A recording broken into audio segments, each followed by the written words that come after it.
अज़ीज़ान मिल्लत इस्लामिया, ये ज़िंदगी बस चंद लम्हों की है।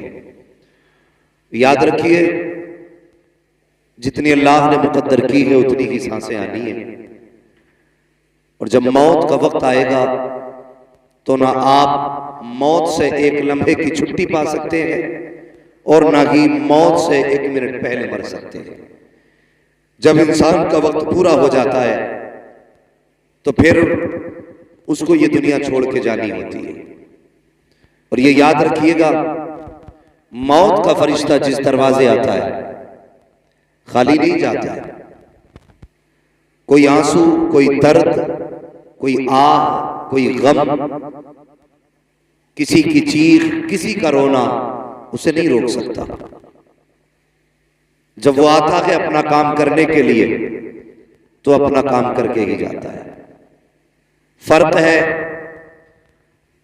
कुछ लोग ये सोचते हैं कि जिंदगी वो कामयाब जी के गया जिसने 10-5 लाख रुपए बचा के रखे। कुछ लोग ये सोचते हैं कामयाब वो है जिसने बिल्डिंगें बना ली, बच्चों के लिए अच्छे इंतजामात कर दिए। मगर हकीकत यह है, कामयाब वो शख्स है जो अपनी जिंदगी अल्लाह और उसके रसूल की मोहब्बत में गुजार के गया है। ये कन्फर्म है। कामयाब वो बंदा है जिसकी जिंदगी अल्लाह और उसके रसूल के लिए गुजर गई। वरना पैसे तो सभी के पास है, लेकिन इज्जतों की मौत अल्लाह सबको नहीं देता। कितने लोग ऐसे कहां मरे कहां दफन हुए नहीं पता चला। अब भी जाओ, कितने लोगों की कब्रों के निशान तक मौजूद नहीं।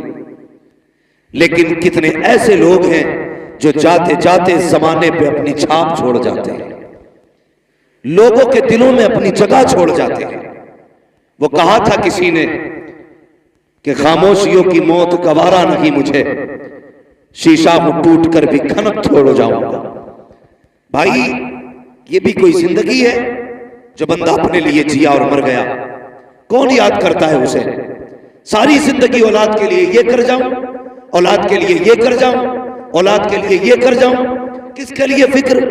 जो 40वें के बाद पलट के कब्रिस्तान नहीं आएगी, उसके लिए बंदा जिंदगी गुजार देता है। और इमरान भाई की वो जात है जिसने अपनी जिंदगी अक्सर कुरान पढ़ने वालों की मोहब्बत में गुजारी है। भले उनके खानदान वाले, उनके परिवार वाले, उनकी औलाद, मैं ये नहीं कहता औलाद को गम नहीं, सच तो ये है कि जो यतीमी का दाग औलाद के सीने में लगता है वो मरते दम तक नहीं छुपा करता। यतीमी क्या चीज है ये कोई यतीम ही बता सकता है। हम और आप क्या जाने यतीमी क्या है? उससे पूछो जिसने अपने बाप का उठता जनाजा देखा हो। सिर्फ जनाजा नहीं उठता, यतीम की खुशियां जनाजे के साथ चली जाती है। हाँ भाई, सब कुछ अल्लाह करते भी दे, बाप ना हो फिर भी जीने में मजा नहीं आता है। ये बहुत बड़ा दाग है यतीमी का। मैं दावे के साथ कहता हूं, जिसके आंगन में हर शय हो, जिसके इशारे पे सारी चीजें हाजिर हो, अगर बाप ना हो फिर भी उसकी जिंदगी में अकेलापन रहा करता है। बंदा अगर छप्पर में रहता हो, चटनी से खाता हो, कुछ भी ना हो, सीने से लगाने वाला बाप हो, खुदा की कसम वो तन्हाइयों में भी महफिलों के मजे लिया करता है। ये एक बाप की शफकत है और बाप का साया है। मैं ये नहीं कह सकता इमरान भाई के बच्चों का दर्द क्या है। हाँ, मैं ये नहीं जानता उनका एहसास क्या उनके दिल पे भी गुजरती होगी, ये तो सिर्फ वही जानते हैं। अलबत्ता मैं इतना जानता हूँ, कभी भी ख्याल करना किसी यतीम का दिल न दुखाना, किसी गरीब को तकलीफ न देना, बिन बाप के बच्चे के सर पे हाथ रख देना। खुदा तौफीक दे तो किसी की मोहब्बतों का सबब बन जाना, किसी के आंसू का सबब न बनना। हमने यहाँ तक देखा है, और यार कितने भी दौलत वाले क्यों ना हो, अगर बाप का जनाजा उठा है, बेटियों को पीछे दौड़ते देखा है, यहां तक कहती है हमारे बाप को कहां लेके जा रहे हो, हमें भी साथ लेके चलो। पता ये चला बेटियों को सुकून दौलत से नहीं आता है, बाप की शफकत से बेटियों को सुकून मिला करता है। ये एक बाप है होता है। मैं ये नहीं कहता कि बेटों पे क्या गुजरी है कि नहीं गुजरी है, लेकिन याद रखिएगा वक्त एक ऐसा मरहम है जो गुजरते गुजरते हर जख्म का इलाज कर जाता है। हाँ, हम अपने बुजुर्गों को देखें जो हमसे पहले चले गए, वो क्या लेके आए थे? जमीन लाए थे वो मां के पेट से? बोले, आप भी बोले पीछे वाले, जमीन लेके पैदा हुआ कोई? पैसा लेके कोई लेके जाएगा? अगर शक हो तो जाके अब्बा की कब्र पे पूछना अपने, क्या लेके गए थे, क्या लेके आए? जवाब आएगा, खाली हाथ आए थे और खाली हाथ गए। इतना फर्क हुआ है, जब दुनिया में आए थे तो मुट्ठी बंद थी, जब दुनिया से गए तो वो भी खुल चुकी थी। ये शक भी खत्म हो चुका था कि अब हाथों में कुछ नहीं है, सबको ऐसे ही चले जाना था। जिंदगी ये नहीं कि अमीर कैसे बने, जिंदगी ये बेहतर नहीं करोड़पति कैसे बने, जिंदगी ये बेहतर है कि हम अपने से ज्यादा दूसरों का ख्याल करें। असल जिंदगी ये है, अपनों से ज्यादा दूसरों का ख्याल करना, यह असल जिंदगी है। कई बार लोग कहते हैं नहीं जी उसके पास इतना, वो कुछ नहीं कर रहा, मेरे पास तो है नहीं, मैं क्या कर सकता हूं? अगर तेरे पास कुछ नहीं है ना तो फिर रात को तू मुसल्ला बिछा दे और हाथ उठा अपने रब के आगे कि मालिक या तो मुझे दे दे ताकि मैं उस पर लटा सकूं, या उस परेशान की परेशानी दूर फरमा दे। अगर आप पैसा नहीं दे सकते दुआ तो दे सकते हो ना, दे सकते हो ना। अगर खाली हाथ भी हो तो दुआएं दे दो। ये आदत भाई इमरान साहब में थी, इमरान साहब में थी।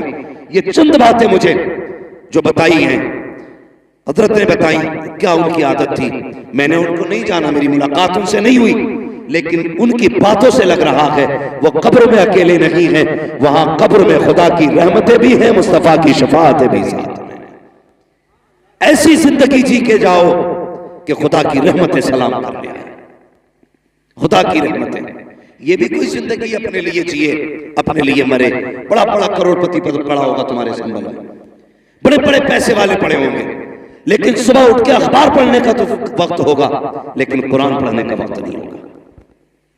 अगर बैठेंगे चार लोगों की महफिलों में तो उलमा के किरदार पे उंगली उठाने का तो वक्त होगा, लेकिन किसी तालिब इल्म के कपड़े पे पैबंद लगाने का वक्त नहीं होगा। होंगे दौलत वाले तो ऐसी दौलतें काम आएगी, ऐसी अमीरी काम आएगी। दौलत वही काम आती है जो दौलत अल्लाह और उसके रसूल के नाम पर खर्च की जाती है, और ये दौलतें हर एक को मैसर नहीं होती, ये किस्मत से लोगों को मिला करती है दौलतें भी। अल्लाह से जब भी मांगा करो दौलत उस्मानी मांगा करो। और मेरी आपसे गुजारिश है, हर कदम पे मौत के लिए तैयार रहिएगा, हर लम्हा हर सांस मौत के लिए तैयार रहिएगा। कब किसकी आ जाए कुछ नहीं पता। यही संभल का वाकया था, कुछ बच्चे किसी जलसे में गए थे बाइक पे बैठ करके, इसी इलाके की बात थी। हाँ, 3 लोग गालिबन एक बाइक पे थे, शाहबाद बिलारी की प्रोग्राम में गए थे, पलट के आ रहे थे गालिबन, हादसे में ऐसा झटका दिया कि 2 मौतें हुई और मिनटों के अंदर खुशियां छिन गई, सेकंड नहीं लगे, सब कुछ बदल डाला। तैयार रहा करो मौत के लिए। हालात इतने कशीदा हो चुके हैं कि कुछ कहा नहीं जा सकता कि कब किसकी सांस कहां ठहर जाए। मैं इसलिए कहता हूं उजाले अपनी यादों के हमारे साथ रहने दो, न जाने किस गली में जिंदगी की शाम हो जाए। अपनी जिंदगी ऐसी गुजार लो कि किसी भी वक्त अगर मौत का सामना करना पड़े तो हमें अफसोस ना हो, हंसते हंसते दुनिया से जाए। ऐसी जिंदगी गुजार के जाइए। तकलीफ होती है, ये हमारा मुआशरा है, ये हमारी कौम बैठी हुई है। अभी 10 मुहर्रम को गुजरात से पटना जा रहा था, तो पटना एयरपोर्ट से जब निकले, रास्ते में लोग कलमा पढ़ने वाले, टोपियां भी थी, कुछ भांग पिए हुए थे, कुछ नशे में थे, और करबला वालों के नाम के नारे लगा रहे थे। शर्म आती है। डॉक्टर इकबाल ने क्या कहा था, यूं तो सैयद भी हो, मिर्जा भी हो, अफगान भी हो, तुम सभी कुछ हो बताओ कि मुसलमान भी। हाँ, अभी तक शराब पी के हुसैन के नाम के नारे लगाने को हम सबसे बड़ी सुन्नियत कह रहे हैं, और कुफ्र अपनी चाल चल चुका है। डॉक्टर इकबाल की ये बात याद रखना, न समझोगे तुम मिट जाओगे हिंदी मुसलमानों, तुम्हारी दास्तान तक भी ना होगी दास्तानों में। होश के नाखून लो, बदलो अपने आप को वक्त के साथ, वरना वो दिन दूर नहीं है कोई तुम्हारा नाम लेने वाला नसीब नहीं होगा। इसलिए होश में आने की जरूरत क्या है? सही दीन है, जो सही दीन है उसको तलाश करो, जो सही दीन है उस पर अमल करने की कोशिश करो। उसी भीड़ भाड़ के अंदर जब मैंने शराबियों नशेड़ियों को हसन हुसैन के नारे लगाते देखा, कितनी बेटियों को बिना दुपट्टे 10 मुहर्रम के नाम पे बाजार का तमाशाई बनते देखा, आंख में आंसू आ गए। मैं सोचने लगा, या अल्लाह ये कौन सी कौम है आज 10 मुहर्रम के नाम पर बेटियों के सरों पे दुपट्टे नहीं है, इनकी हया नहीं है, इनको गैरत नहीं है। 10 मुहर्रम है क्या? कभी तूने जाना सिर्फ सबील का नाम मुहर्रम नहीं, काले धागे बांधना मुहर्रम नहीं, काले कपड़े पहनना मुहर्रम नहीं। जो बेटियां नंगे सर फिर लगी है उनके सरों पे चादर डालने का नाम मुहर्रम शरीफ है। कितने लोगों ने बेटियों के सर पे दुपट्टे डाले? नहीं ना, अक्सर देखना मेले के नाम पे यूं, और बेगैरत बाप भी उसी मेले में है, भाई भी उसी मेले में है। शर्म आनी चाहिए। और तू किस हवा में है? तू ऐसी बख्श दी जाएगी, तुझे गैरत तक नहीं आई। मैं सिर्फ इतना पूछना चाहता हूँ, जब इन बेटियों को कब्र में उतारा जाता है कितना एहतमाम किया जाता है, चारों तरफ से कपड़ा डाल दिया जाता है, ऐलान कर दिया जाता है दूर रखना फला की बेटी कब्र में उतारी जा रही है, पर्दा डाल दिया जाए। मैं पूछना चाहता हूँ,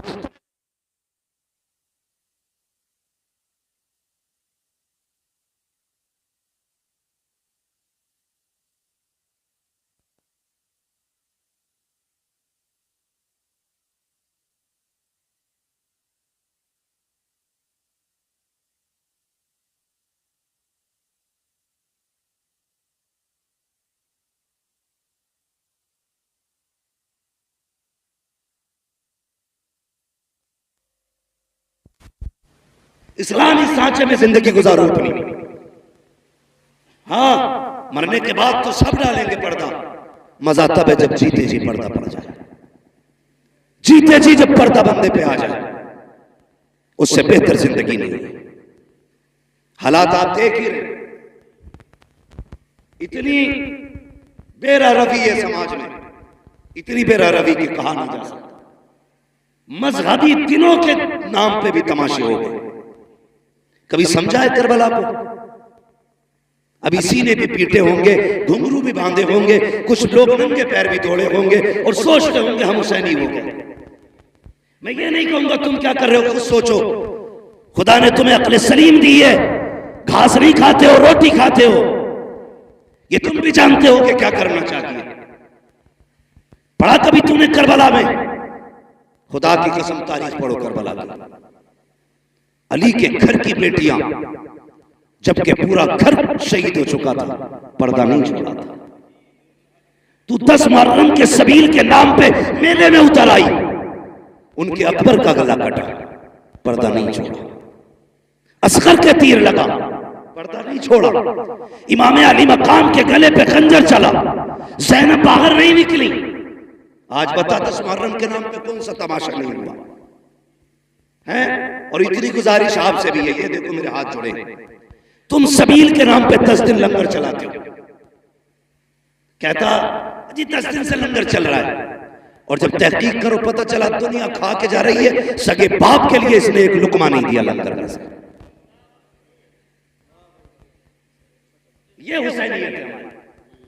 10 दिन कुत्ते चमार चूहे सब खा के जाए, और सगे बाप के लिए एक गिलास तो शरबत नहीं दे सकता। ऐसे सबील को हुसैन कबूल करेंगे? सोचना चाहिए, ख्याल करो, लकीर के फकीर ना बनो। मत खिला 100 लोगों को लंगर, टाइम से बाप को 2 वक्त की रोटी खिला दे। मत दे 36 लोगों के अंदर शरबत बांटने को, पहली आवाज पे मां को पानी पिला दिया कर, पहली आवाज पे बाप को पानी पिला दिया कर। खुदा की कसम, माँ बाप होते हैं, इनके रिश्ते दुनिया से जाने के बाद भी नहीं टूटा करता। तो हमने क्या किया? मैं एक जगह गया, उसने बुलाया हुजूर आइए, मैं चला गया भाई। उसने कहा हजरत देखिए ये मेरा तकरीबन 1-1.5 लाख का खर्च है, 10 दिन है, अल्हम्दुलिल्लाह डेग नहीं खत्म होती, एक बनती एक लगती है। वो उठ के गया, पड़ोसी ने आके कहा इससे ये तो पूछ लो हजरत, इसके घर पे सगी बहनें कब से नहीं आई है। थोड़ी देर के बाद फिर घूम के आया, हजरत बताइए कैसा लगा मेरा काम। मैंने उससे ये कहा कि भाई बहनें और भाई नजर नहीं आ रहे। उसने कहा जी वो नाराज है। मैंने कहा मना लिया होता। उसका जवाब क्या था जानते हो? उसने कहा छोड़ो, जितने किसी के हाथ पकड़ो उतने नखरे ऊंचे होते। ये जुमले हमारे। मैंने कहा बताना बात क्या हुई। उसने कहा बहन से इसलिए, बहन को इसलिए नहीं बुलाया कि बहनोई से मेरी नहीं बनती। यार बहनोई में तेरा ग्रुप नहीं है ब्लड का, लेकिन बहन की रगों में वही ग्रुप है जो तेरा ग्रुप है। तेरा और बहन का डीएनए एक है। तू सगी बहन को छोड़ के दुनिया को लंगर खिला रहा है। तुझे क्या लगता है हुसैन की बहन राजी होगी? खुदा की कसम तारीख पर करबला की। हम सुन्नी हैं और शुक्र है बरेली वाले सुन्नी हैं। हम सीना पीट के अली अली नहीं करते, हम सीना खोल के अली अली करते हैं। ये याद रखिएगा। करबला पढ़िए आप करबला और समझिए करबला को। रिश्ते कैसे निभाए हैं करबला, रिश्ते कैसे निभाए। काफिला कैदी बन के चला था। बोलो, जब नमाज का वक्त होता था, अहले बैत अतहार की शहजादियां कहती नमाज पढ़ रही है, तो यजीदी कुत्ते खुद तो शामियाने में बैठते थे। अली के घर की बेटियां नीले छत वाले आसमान के नीचे बैठा करती थी। और उनमें जो 64 औरतें चली थी, तकरीबन 20 औरतें तो सिर्फ रास्ते में शहीद हो गई थी। कोई इस गम में चली गई किसी का बेटा शहीद हुआ, कोई भाई के गम में चली गई। बड़ा दर्द था वहां पे। लेकिन कसम खुदा की कुर्बान जाओ अहले बैत के एक एक बच्ची की अजमत पे। जब असर के वक्त में एक जगह काफिला रुका, बहुत गौर से सुनना, मैं बता रहा हूं रिश्ते कैसे निभाए गए। असर के वक्त में काफिला रुका तो औरतें नमाज में मसरूफ हुई। हजरत सकीना कई दिन से नहीं सोई थी, थकन थी। मैं तो ये कहता हूं जिसका सबसे ज्यादा करबला में खर्च हुआ है उसी जात को सैयदा सकीना कहा जाता है। हाँ, सबसे कम उम्र में सबसे बड़ा खर्चा हजरत सकीना का। अगर इस मजमे में ना इतने बड़े मर्दों के बीच में किसी के आगे किसी का कटा हाथ फेंक दो ना, पूरी गली साफ होगी। हाथ बड़ी बात है, खाली उंगली काट के डाल दो, डर के मारे लोग भाग जाएंगे। उनका जिगर कैसा था, साथ में बाप का कटा सरने से पे था, लेकिन खुदा की कसम उन्होंने रब की तस्बीह नहीं छोड़ी थी। हां, तस्बीह नहीं छोड़ी थी। जब काफिला रुका, कई वक्त से हजरत सकीना सोई नहीं, मुसलसल सफर जागना, तो सोचा कहीं आराम करूं। कोई साया नहीं था। एक झाड़दार दरख्त के पास जाके लेट गई। आंख लग गई, बचपन था, छोटी थी, थकी थी, गम था, भूख थी, कई चीजें जमा थी, लेटी आंख लग गई। काफिला आगे बढ़ गया। मगरिब की नमाज के लिए एक जगह काफिला रुका। फिर जब काफिले को आगे बढ़ने का हुक्म दिया गया, अल्लाह अकबर, तो जिस नेज़े पे मेरे इमाम का सर था वो नेज़ा आगे नहीं बढ़ा।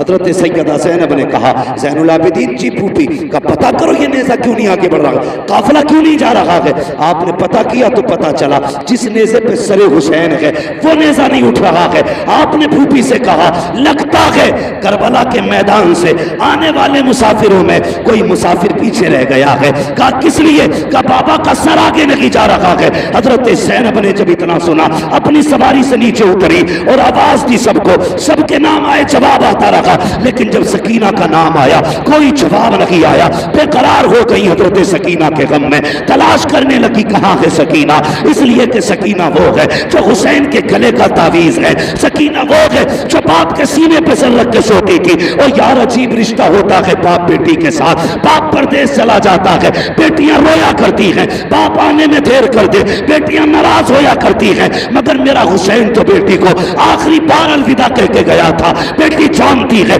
सामने बाप का सर कटा है, पता सकीना के जिगर पे क्या गुजरी होगी। लेकिन वो साबिर लोग हैं, शाकिर लोग हैं, उन्होंने कपड़े नहीं फाड़े, बाल नहीं नोचे, सरों पे मिट्टी नहीं डाली थी। कहते थे यार अब जिसमें तू राजी है उसमें तेरे नबी के घर वाले राजी रहते।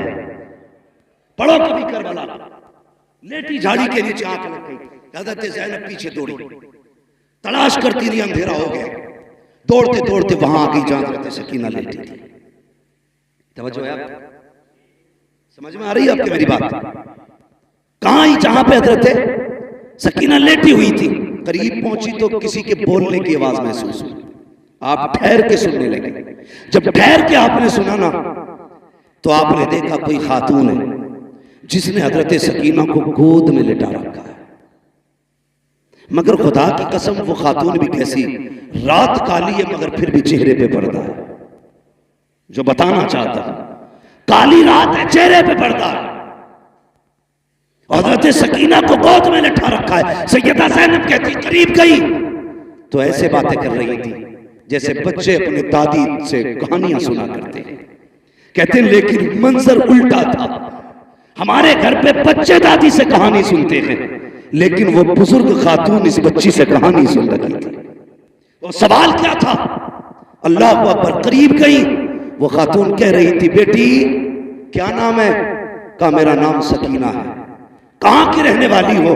हजरत सकीना ने कहा था, अब तक मदीने वाले कहे जाते थे, आज के बाद करबला वाले कहे जाते रहेंगे। क्या बात है बेटी? कहा कि आज के बाद करबला इसलिए कहे जाते रहेंगे, लोग घर बसा के शहराबाद करते हैं, हमने तो सर कटा के शहराबाद किया। क्या कह रही हो? कहा हमने दीन बचाया है नाना का। क्या कीमत दी है? कहा अकबर दिया, असगर दिया, कासिम दिया, अब्बास दिए, हमने अपने 72 दिए हैं दीन के बदले में। इतनी बात हुई थी, हजरत ज़ैनब की चीख निकली, गोद में पड़ी, आगे उठाया सैयदा सकीना को, सीने से लगाया, बेटी को सीने से लगा के कहने लगी, खातून तेरा एहसान है, तूने जंगल में हमारी बेटी को संभाल रखा है, कभी वक्त पड़े तो हमारे मदीने आ जाना, तेरी वहां खिदमत करके हम तुझे इसका सिला देंगे, यहाँ करीबुल वतन है, क्या दे तुझे, कभी वक्त मिले और नबी का घराना पूछ लेना, हमारे दरवाजे आ जाना, तेरी खिदमत कर लेंगे और इस एहसान का सिला देंगे। इतना कहा, खातून ने नकाब हटाया, कहा ज़ैनब अपनों को बदले नहीं दिए जाते, मैं कोई और नहीं बल्कि तेरी मां फातिमा ज़हरा मदीने से आई। आप यहां कहने लगी। जब बेटी सकीना उठी और इसने देखा काफिला नहीं था, ये रोई, कहा इसकी मैं रोने को बर्दाश्त न कर सकी, मैं जन्नतुल बकी से उठ के आ गई। अल्लाह अकबर। ये इन रिश्तों की कदर किया करो। खुदा की कसम पूरी तारीख करबला की आप, इसमें हर कदम पे एक पैगाम, हर कदम पे एक पैगाम। और आखिरी बात करने लगा, बहुत गौर से सुने। करबला का सबसे बड़ा पैगाम यह है कि कुछ भी हो जाए शरीयत नहीं छोड़नी। समझ गए मेरी बात? कुछ भी हो जाए शरीयत, शरीयत, आप भी बोले शरीयत, ये पीछे वाले बोले शरीयत, नहीं छोड़नी है। याद रखिएगा, जिंदा हो जाते हैं जो मरते हैं रब के नाम पर। अल्लाह अल्लाह मौत को किसने मसीहा कर दिया? आंखों से नहीं देखा? जिनके नहरे फुरात पे पहरे थे, आज उनके करबला में अते पते नहीं मिलते हैं। जिनके सर काटे गए, आज भी करबला में उनकी हुकूमत के झंडे लहरा रहे हैं। ये मत समझना जो कट जाते हैं वो मिट जाते हैं, जो मार दिए जाते हैं खत्म हो जाते हैं। नहीं, कौन रहेगा ये फैसला रब करेगा, कौन नहीं रहेगा ये फैसला भी रब करेगा। देखो करबला में मरने वाले, शहीद होने वाले आज भी हैं, और जिन्होंने मारा था उनका पता तक नहीं मिल रहा, पता तक नहीं मिल रहा। मगर याद रखिएगा, कभी समझे, अल्लाह अकबर, 10 मुहर्रम के नाम पर तेरी बेटी बेगैरती करेगी, तुझे सैयदा फातिमा के आगे खड़े होकर हिसाब देना पड़ेगा। मैं नहीं कहता तुम्हारी बेटी का हिसाब मौलाना रावत नहीं देंगे, मौलाना अशफाक नहीं देंगे, ये उलमा तुम्हारी बेटियों का हिसाब नहीं देंगे, तुम दोगे। तुम सैयदा फातिमा कलाई पकड़ के पूछेंगी, बता मेरे बाबा की शरीयत इतनी मुश्किल थी कि तुझसे चंद ग्राम का दुपट्टा सर पे न रखा गया? क्या जवाब दोगे? सोचो तो सही, कोई जवाब नहीं है तुम्हारे पास, और किसी के पास नहीं होगा, किसी के पास नहीं होगा। जिंदगी ऐसी गुजार के जा, अगर सैयदा आए, अगर कुछ पेश ना भी कर सके तो कम से कम उनके आगे शर्मिंदा ना होना पड़े, शर्मिंदा ना होना पड़े। एक रिवायत मिलती है किताब में, अहले बैत अताहार की चादरें खींची गई, छीनी गई, है किताब में, लेकिन मेरा इश्क कबूल नहीं। मैं अपनी बात करता, मेरा इश्क कबूल नहीं करता। क्यों? इसलिए कि हजरत राबिया बसरिया बेटी नहीं है हुजूर की, हुजूर की बेटी की कनीज है, गुलाम है उनके दर की। सो रही रात में चोर आ गया, उसने चादर खींचने के लिए हाथ बढ़ाया। आज तो पैसे की चोरी होती है, उस वक्त कफन तक लोग चुराते थे। हाँ? आज तो 10-5 हजार उल्टा चोर चुराने के लिए खर्च कर लेता, 10-5 खर्च करके 10-5 लाख चुरा लेता है ना, चुग्गा डालना जैसे कहते हैं। तो ये सिस्टम आज होता है, लेकिन पहले कपड़ा ही मिल गया, बड़ी बात। राबिया बसरिया सो रही, चोर आया, हाथ बढ़ाया, आंखों के आगे अंधेरा, डर के छोड़ दिया, फिर हाथ बढ़ाया, फिर छोड़ दिया, 3 बार किया, चौथी बार हाथ बढ़ाना चाहता था, आवाज आई, नादान देख नहीं रहा है, राबिया बसरिया सो रही है मगर इसका खुदा जाग रहा।